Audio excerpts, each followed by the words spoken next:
I want to get into purchasing comic books, but like that level of books that people tend to kind of get scared to dabble in. We got the guru here, and I want to ask the tough questions.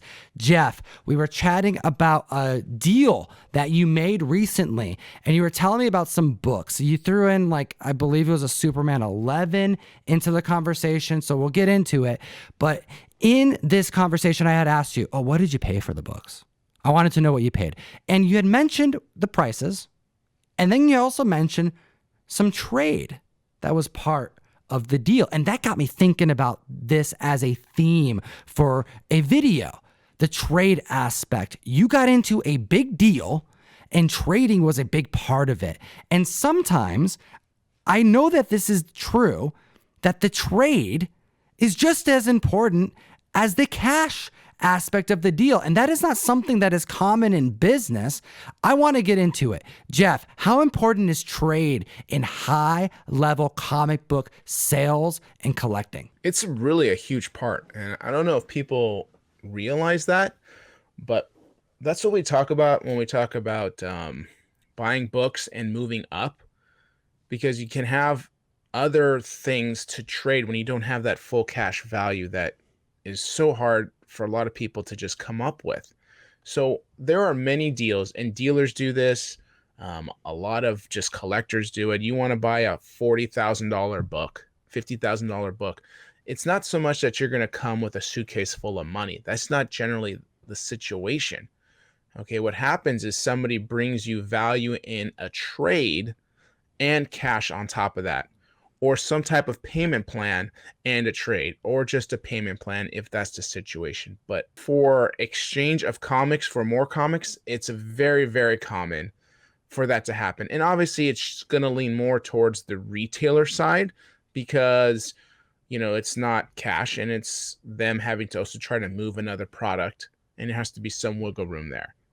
But it makes it easier for a lot of people. If I wanted to get a 10-figure or 5-figure book, a 4-figure book, whatever the dollar value is, it helps to come with another liquid book that has less interest to you and helps you get what you want. And then the retailer can still have another item to sell and have cash at the same time.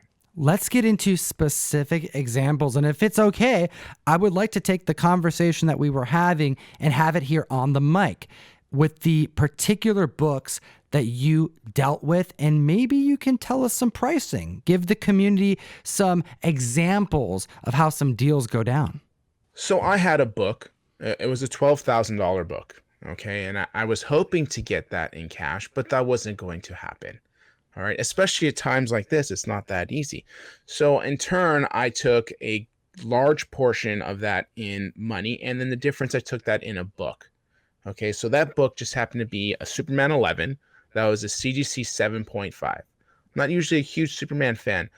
I usually like the Action Comics title more than Superman itself. But to see that book, classic chain-breaking Superman cover that Neil Adams redid later, it was cool to see that as 7.5. And I feel that's more of a liquid book still, and I can find somebody to do that. Another book I had a dealer who needed for his store many small pieces of keys and semi-keys. So what I did is I gave him about a short box of keys and semi-keys, and he gave me an AF-15 CGC 4.0 signed by Stanley Sig. Okay, so for me, I liquidated a short box of books and put all that value into one big book, which I'd rather have had one piece than multiple pieces to move. So for him, that worked out great. And for me, that worked out great. So finding that balance between you and a retailer can sometimes be a long conversation, can sometimes be a short conversation. But most of the time, there's room to have that conversation. How often would you say are you going into deals with trade being a big emphasis on the deal?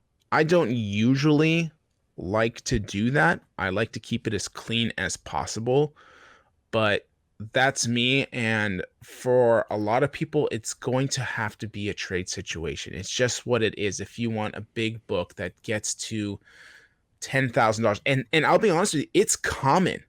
It's not like it's rare or scarce. When you have a big book of that number, generally I would say 30% of the time, someone's going to be like, hey, do you accept trades? And that's generally one of the first questions out of their mouth. So that's either going to make or break your deal at all. If you're not open to a trade at all, you might be stuck with that book. And that's okay. That's your choice. Okay. But if you want to move that book, a lot of the times it's going to require you taking on a book in its place with money as a difference.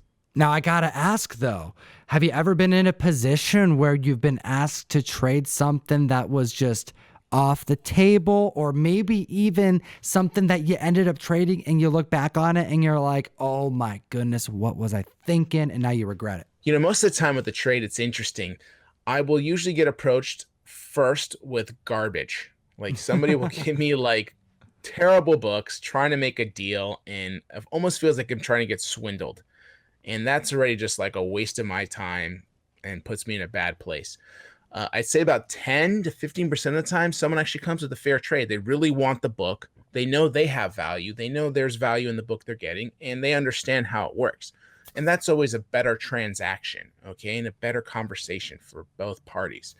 I would say a time that it can fail for you is when the market maybe falls on a book that you traded for. Like for this AF-15, I'll give you as an example. I traded and consolidated, which I thought was a great move, but it was more like 3 weeks later where the whole market just plummeted on an AF-15. Okay, it went from like where it is now to a good 15-20% less and hasn't recovered since. Now, because it's an AF-15, I'm not really concerned long term, but ultimately that kind of hurt a little bit. How much was that hit specifically? So we traded sticker for sticker. Okay, so I had some strong stickers because he took key books, and I had room on them, so I wasn't too worried. I figured there's margin there. But what I'm finding out is that I probably this book went from around a low 30s thousand-dollar book to like low 20s maybe now. Oh my goodness, Okay, that was so quick, I mean, man. it happened really fast. And I'm not saying like, even if I sold every piece of that book, I would still be around that now. But I was hoping to not have lost value with that book. So again, it's an AF-15. I'm not too concerned because the value will jump back, especially with all that, hype of Spider-Man. No one knew what was going on with Spider-Man. Is he going to be back at the MCU? Is he not? And that's when all this started to transpire. So the book really just got stagnant. And especially now with COVID, there's no bounce back in the market. So you're just seeing a longer progression for this thing to come back. So it's going to be interesting to see how it plays out, but it is what it is. It was a decision I made, and at the time, I thought it was a great decision and a move, and I'm not complaining because ultimately it's got value, and there's demand, and worst case, I sell it for maybe a little bit more than what I would have paid for had all those books sold for. You gotta love it, man. Sometimes the trading aspect of comic book collecting, it makes deals happen. It makes it worth doing.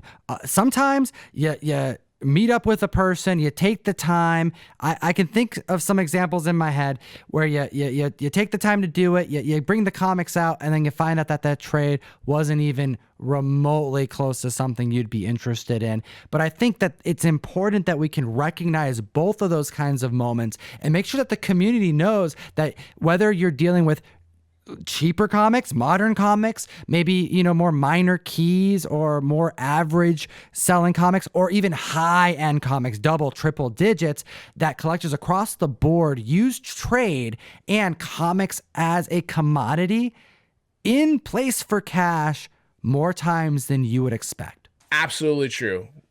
Whatever it takes to get the deal done is what the mentality is for a lot of collectors, in trying to give up some item for that book they truly, truly want. Unless you're, like I said, if you're cash strong, more power to you. But a lot of people collect long enough to where they'd let go of a piece to acquire another piece for themselves that they'd rather have.